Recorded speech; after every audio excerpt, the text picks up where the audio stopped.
And when I say that people should have these uncomfortable conversations during their first few dates, like when you go your lunch, your tea dates and whatnot, prior to you having a proper now relationship or start dating. Bese kuthiwa mna ndiyaraka ndiphambene apha entloko.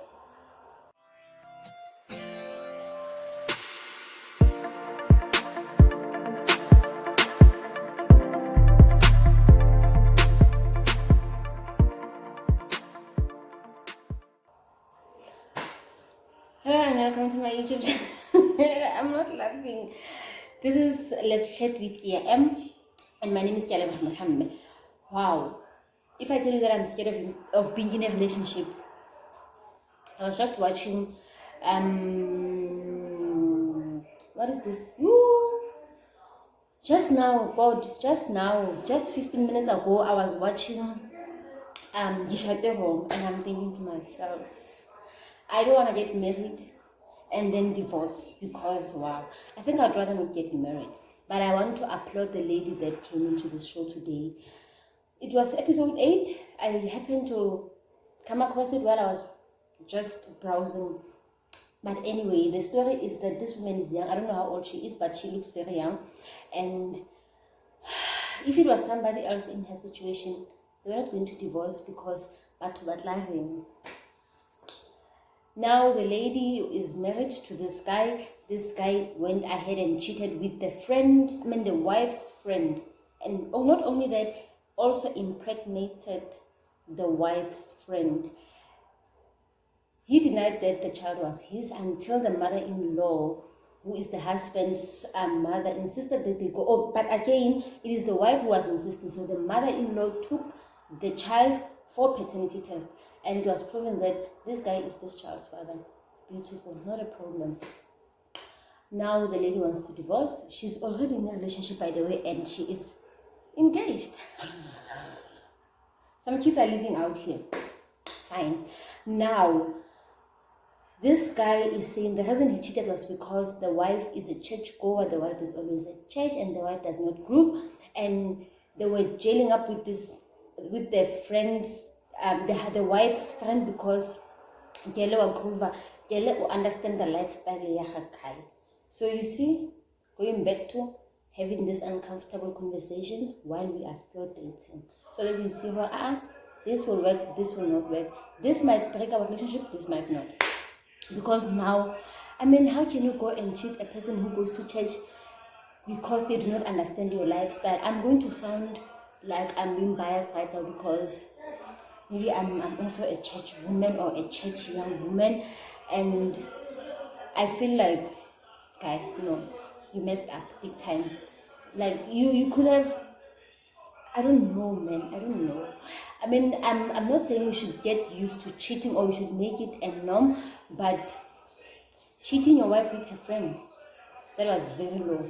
And as for the friend as well,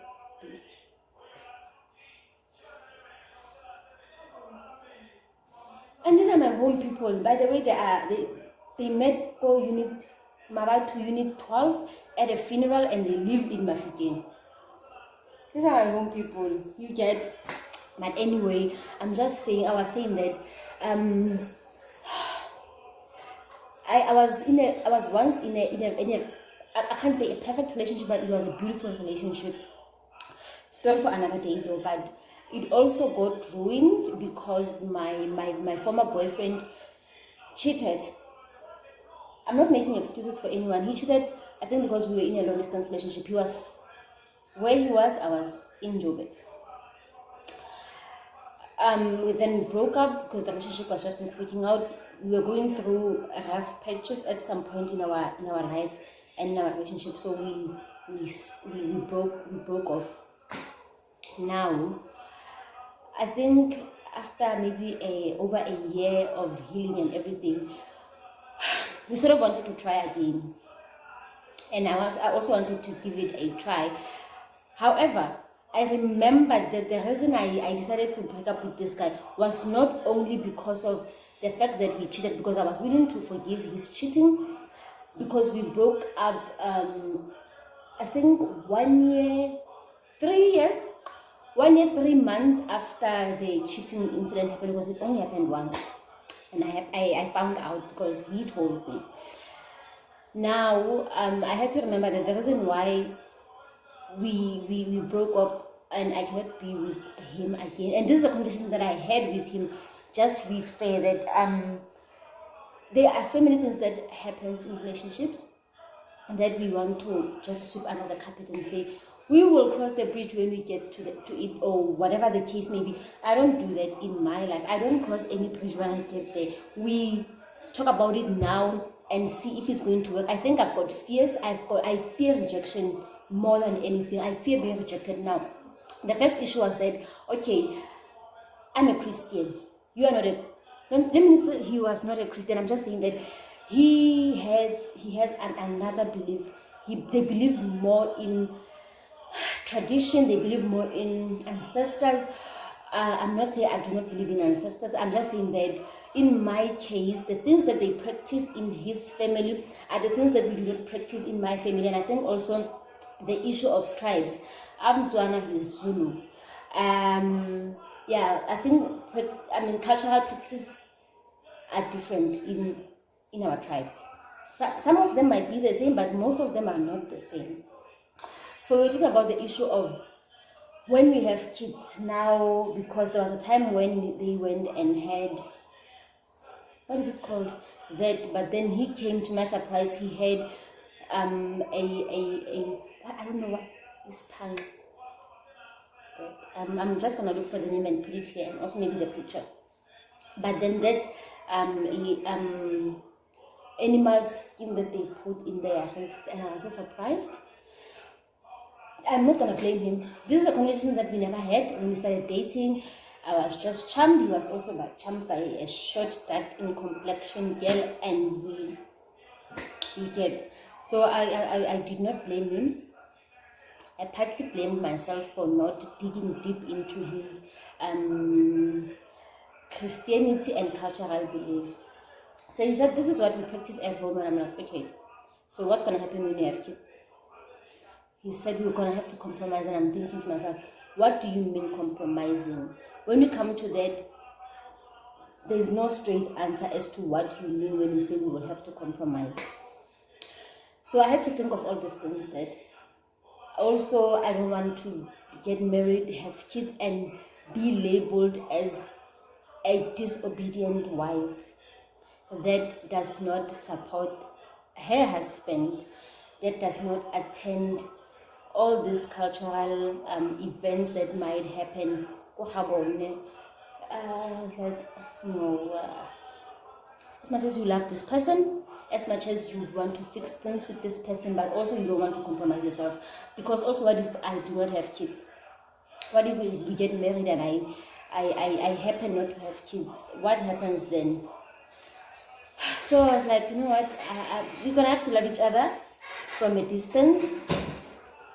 Looking at, there are so many things that contribute to people cheating. I don't know what am I saying, but yeah, you get what I'm saying. Like now with this people's incident, that this guy cheated because the wife's friend understand his lifestyle of always being out grooving. The same with my former boyfriend. Shame. Why I cannot. And with me, Saturday evening I'm home, like I'm home now. Tomorrow I'm going to church. Literally when I was still working, Monday I'm going to work. Monday to Friday, like it's work home. Weekend I'm home. Literally, what's the word? Recuperating. Yes, English is failing me, but yeah. So that I'm fresh for next week. So I'm just saying that let's have these uncomfortable conversations before we get married. Another thing that I find it so unfair, it's from both us men and women, that you find that you know that you don't want to have kids. You just get married and you don't say anything to your partner, whether it's your wife or your husband. and then you want to tell them when you are already in marriage to say that I do not want to have kids. You have all your reasons. Not a problem. These are the things that you're supposed to discuss before you get married, because now this person could have chosen not to be with you if that's not what they want. It's unfair that we now have to what's the word? Like I don't want to have kids. Maybe as a wife, and my husband is like, I don't want to go to church with you. I'm going to stay home when you go to church. And maybe this is not your ideal husband. Tell these people what you want before you get married. Tell these people who you really are before you get married to them. Because I'm just making an example that now I feel like at this point in my life, I am not sure if I want to have kids. It would be unfair for me to get married and only say to my husband that I don't want to have kids. Like, what nonsense is that? What bullshit is that? Telling a person that you want to have kids while you're already in marriage. I'm not saying that the purpose of marriage is for you to have kids, but I'm just saying that maybe this person of mine got married to me because he sees that I'm a perfect candidate to be a mother to his kids. So if you want to have kids, who is he supposed to have kids with? Your neighbor, your little sister. Who is he supposed to have kids with? Let's just be. There's just a lot, man. There's just a lot. There's a lot. Kunini. This reminds me of, hey, I'm so young, but I feel like I've been through a lot. This reminds me of my previous relationship. Just previous. I mean, a relationship ended February 2020. This guy did not want me to use contraceptives. This guy did not want us to use condom. Yet he had 6 kids that I did not know about. Like, do you want me to be your bearer of the seventh child? I was not going to do that, and we had to break up. Anyway, like I promised, definitely. I can't promise to record this tomorrow. Tomorrow, it's my turn to cook. Tomorrow, I'm going to church. And you know, Sunday afternoon naps, they slept better than any other nap. But probably before the end of this next week, today is the 3rd, so probably before the end of, thing is, I still have stage fright. I don't like sitting in front of my camera like this and record, though I want to be the most successful YouTuber. Yet I'm still struggling to sit like this and have this.